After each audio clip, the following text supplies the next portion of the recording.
Psychology, 9th edition in modules, by David G. Myers. Module 23. How do we learn?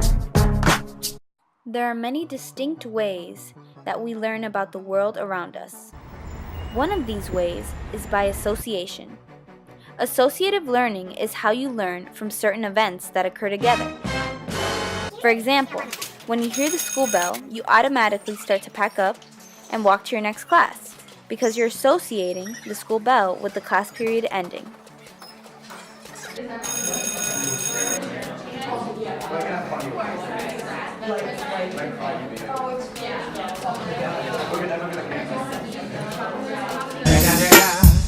Humans aren't the only ones who learn by association, as many animals do too.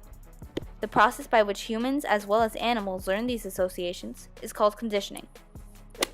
Through conditioning, as well as observations, we are able to learn and adapt to our environments. One important type of conditioning is classical. Classical conditioning is a type of learning where you are able to link two or more stimuli and anticipate events. Ivan Pavlov, a famous Russian psychologist, was able to conduct several experiments on this topic.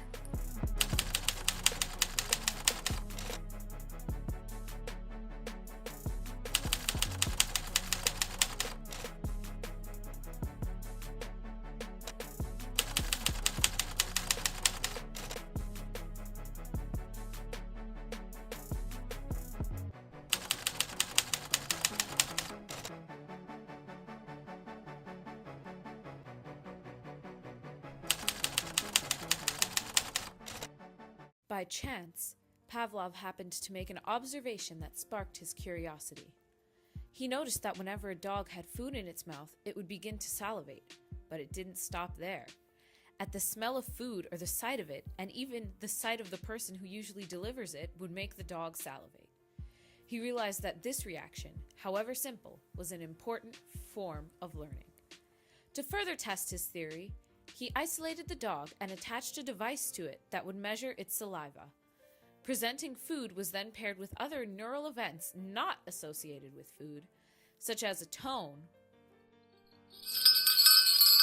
to see if the dog would salivate even if food wasn't going to be presented. Pavlov's theory proved correct. After the food was paired several times with a tone, the dog began to salivate to the tone alone, anticipating food. The dog's salivation in response to food was unlearned, so Pavlov called this an unconditioned response.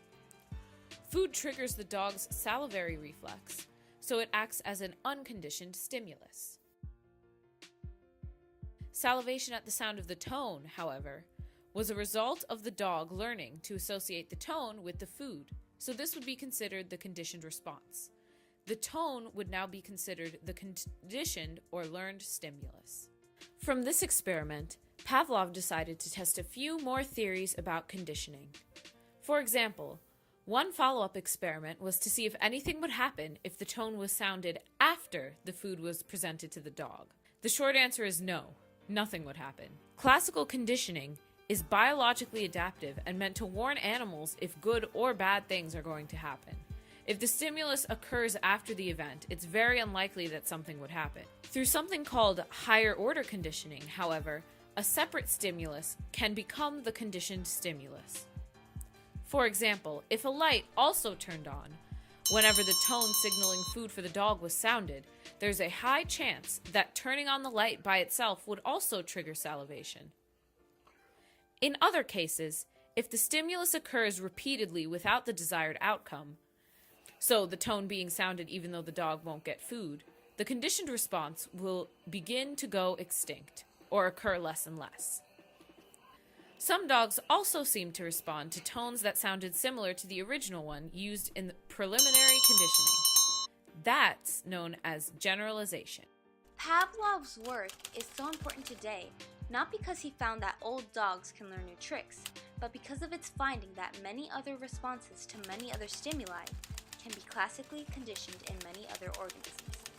Classical conditioning is one way that virtually all organisms learn to adapt to their environment. Pavlov also showed us how a process such as learning can be studied objectively. Pavlov's principles of classical conditioning are now being used to improve human health and well-being.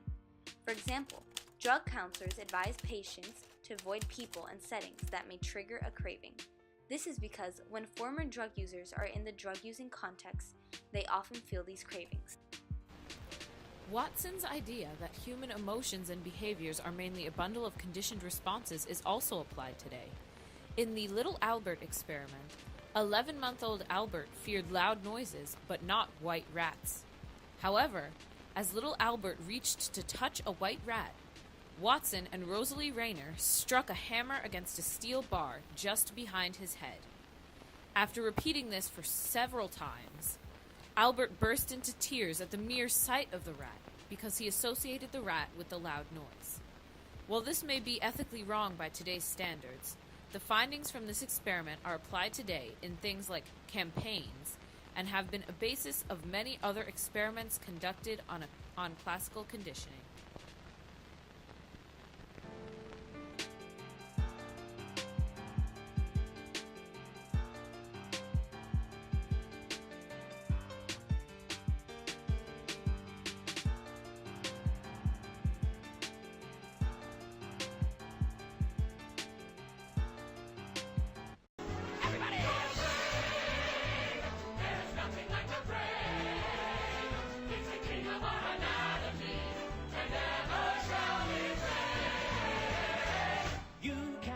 Copernicus, Kepler, and Newton. Compare me to Freud and I feel highfalutin. Call me a Darwin, I love that man's theory. Call me Pasteur and watch me get teary. Say Madame Curie, that would be the best. Call me a Rorschach, come up to the test. I really light up when you call me Edison. Call me an Ehrlich, I like that man's medicine. Call me Marconi, that wireless wow. Call me Popov and I bark like a chow. Woo!